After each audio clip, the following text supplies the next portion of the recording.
Now, for many years, the Greens have championed reforms to clean up democracy, including getting big money out of politics, exposing the hidden money that's never declared, preventing misleading campaigns, removing barriers to running for election, and addressing the incumbency advantages that stack outcomes in favour of the two-party system. Now, the 2022 election made it abundantly clear that the public wants those things too. We saw the lowest vote share for the two big parties in 75 years, and we now have a parliament that's more diverse than ever. So any legislation to deliver electoral reforms must ensure that it strengthens democracy and doesn't just bolster the political fortunes of the two big parties. Now, I note that the earlier JSCEM interim report outlined issues regarding campaign finance, the definition of gift, incumbency advantages and barriers to participation. I'm really disappointed that there hasn't been any more progress on some of those concepts in the last 6 months through the JSCEM process. And I note that this final report really doesn't add anything to those statements of principle in the initial interim report, and that's a huge missed opportunity, in my opinion. The JSCEM inquiry into the last election, which happens after every election, gives us an opportunity to develop legislative reforms that could actually improve democracy for the betterment of all, and do so before the next election. Now, we're in support of the recommendations in this final report. Many of them are of a technical nature. There's some really good ones that would improve access, for example, to the polling booths for people with a disability. But there's still a huge amount of detail that's missing from what the government actually plans to do on electoral reform. Now, I want to note the recommendation which the opposition seems to have really blown up into something bigger than Ben-Hur. The recommendation is actually for the government to consider asking JSCEM to do another inquiry into the size of the House of Reps, to look at the ratio of electors to MPs. Now, we're fine for that inquiry to occur. We'd like to see the concept of proportional representation considered in the course of that inquiry, given that 1 in 3 voters selected someone other than the Labor and Liberal parties in the last election.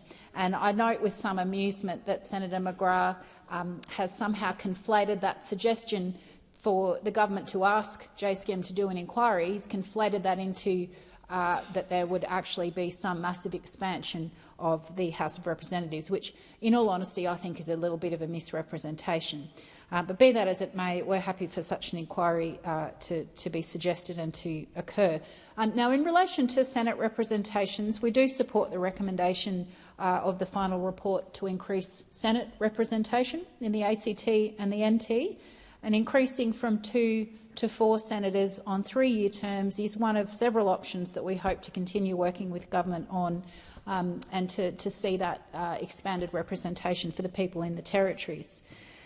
I want to especially note the Greens' support for the recommendations in relation to First Nations enrolment, including on-the-day enrolment, and note that this was exactly an amendment that I moved to the referendum machinery bill prior to the conduct of the recent Voice referendum.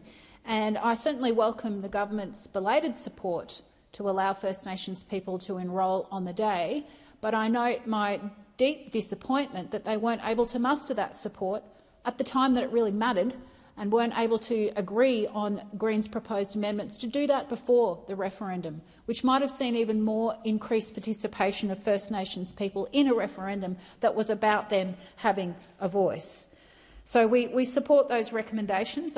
It's just a shame that they weren't implemented sooner. There is significant work to do to make our electoral system more transparent. There's definitely work to do to make sure that political advertising is not misleading. And I might add that there was also legislation that the government could have considered to bring in truth in political advertising, both in elections and in referenda. They could have passed those laws before the recent Voice referenda, and in my view, we might have seen a different result had they have done so. But be that as it may, we welcome the commitment to consider further legislation to address the issue of the lack of truth in political advertising rules. And there's certainly a lot of work to do to find ways to prevent a single donor dominating the political landscape, as Mr Clive Palmer did in 2019 and in 2022. The Greens want to see these genuine reforms, but what we don't want to see is reform that is not really reform, it's actually just a rort that locks in major party advantages. So the pressure is really on the government now, and the question is for the government, do they want to do a deal with the Liberal Party on electoral reforms, or do they intend to speak to the Greens and the crossbench to pursue electoral reforms that will actually improve democratic outcomes? The government response to the interim JSCEM report did not leave much room for optimism. It was the same response, copy-pasted for every single recommendation. And the nuts and bolts of it was that the government wants to consult in a bipartisan manner, not a multi-partisan manner, but a bipartisan manner. Now, people are desperate for a parliament that is more diverse and more representative. They don't want the Coles and Woolies of politics anymore, and they're sick of not being able to tell the difference between the two big parties on the issues that actually matter to them. That's why the support for the big parties is falling, and it's exactly why the government has now got a choice. Are they going to try and rig the system to lock out the challenges, or do they actually want to speak to the crossbench and the Greens to properly reform the electoral system, to try to get better transparency and to try to reduce and remove the influence of big money? That pathway is open to the government. The Greens are ready for some genuine electoral reforms that the crossbench, the Greens and the Labor Party could agree on. But the signals that the government is sending at the minute is that they want to do a deal with Dutton, Mr Dutton, to try to lock out challenges. Well, I don't think the public's going to accept any attempt to rig the electoral system for the major parties at the expense of other parties and candidates. Any reform which limits donations to anyone who challenges Liberal and Labor, whilst protecting their own source of income, will be seen for what it is, a complete stitch-up, undermining our democracy and undermining the public's expectation of fair play.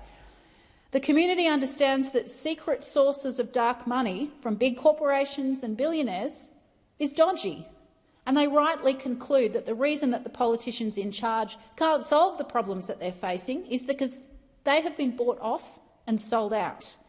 And they understand that any proposal that means that if you're already elected, you get a hefty envelope full of cash, but if you're trying to get elected, your donations are heavily restricted, is not a reform, it's a rort.